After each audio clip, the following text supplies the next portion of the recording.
বিসমিল্লাহির রহমানির রহিম। প্রিয় কৃষক ভাইরা, আসসালামু আলাইকুম। আমি কৃষিবিদ রাজা মোহাম্মদ মাসুম। আজকে খুবই গুরুত্বপূর্ণ এবং একটি ব্যতিক্রমধর্মী বিষয় আপনাদের সাথে শেয়ার করব।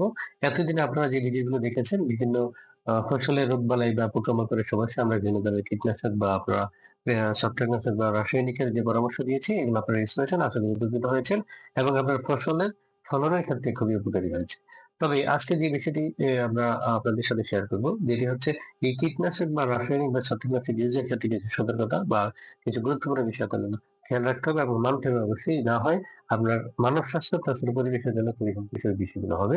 সো আমরা এই কীটনাশক বা রাসায়নিক ইউজের ক্ষেত্রে এবং ইউজের পর আপনার ফসল তোলার ক্ষেত্রে কিছু নির্দেশনা আছে বা খুবই গুরুত্বপূর্ণ বিষয় যেগুলো মানতে হবে।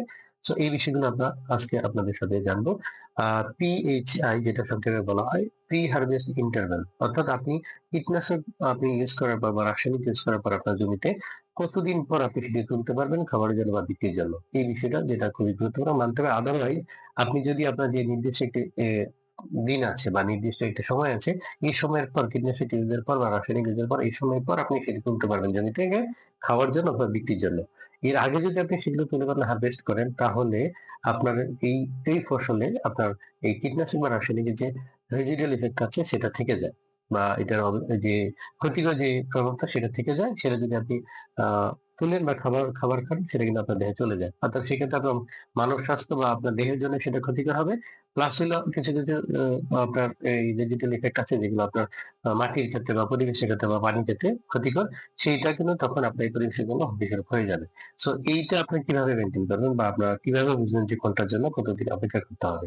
অর্থাৎ আপনি একটি কীটনাশক বা একটি ছত্রাকনাশক বা একটি রাসায়নিক ইউজ করেন আপনার জমিতে, আপনি সেটা কিন্তু যেই কীটনাশক বা যে ছত্রাকনাশকটা বা যে রাসায়নিকটা ইউজ করবেন, যে এটা সেটা কিন্তু প্যাকেটে বা বোতলের গায়ে কিছু সিম্বল থাকে।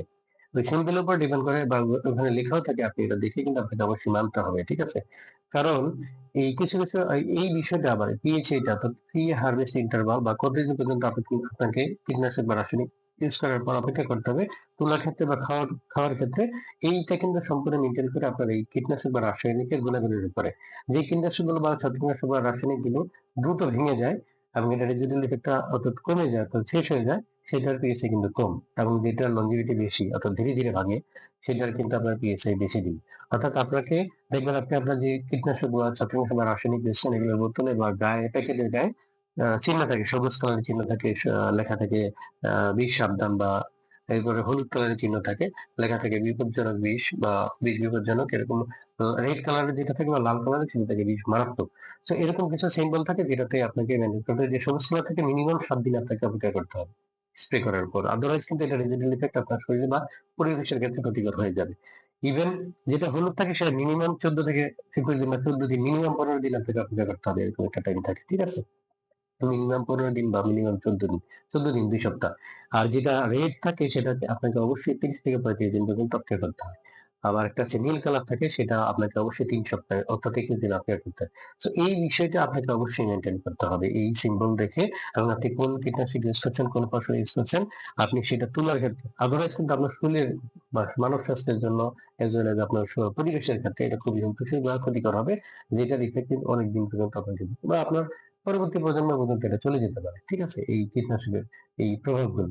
সো আপনাকে এই বিষয়গুলো মেনটেন করবেন, মেনটেন করতে হবে, তাহলে কিন্তু আপনি সাথে সাথে যে বাজারে যে গুণগত মান অর্থাৎ ফসলের যে বাজার এর গুণগত মান, সেটা কিন্তু অনেক বৃদ্ধি পাবে। কারণ আপনি যখন এইটা মেনটেন করবেন, অর্থাৎ পিএসআই মেনটেন করবেন ফসল তুলবেন খাওয়ার জন্য বা বিক্রির জন্য, সেটা কিন্তু আপনার সম্পূর্ণ ফ্রেশ একটা ফুড থাকবে। সো এটা বাজারজাত কিন্তু অটোমেটিক বেড়ে যাবে সে, ঠিক আছে? সো আশা করি এই বিষয়গুলো আপনারা মেনে করে আপনার মানব স্বাস্থ্যের জন্য এবং পরিবেশের ক্ষেত্রে আসলে বাজারজাত পণ্যের মূল্য বৃদ্ধির ক্ষেত্রে বা গুণমান বজায় রাখার ক্ষেত্রে খুবই উপকার আসবে। সো আপনারা এগুলো মেনটেন করবেন এবং আপনারা আশা করি উপকৃত হবেন। ধন্যবাদ সবাইকে। আসসালামু আলাইকুম।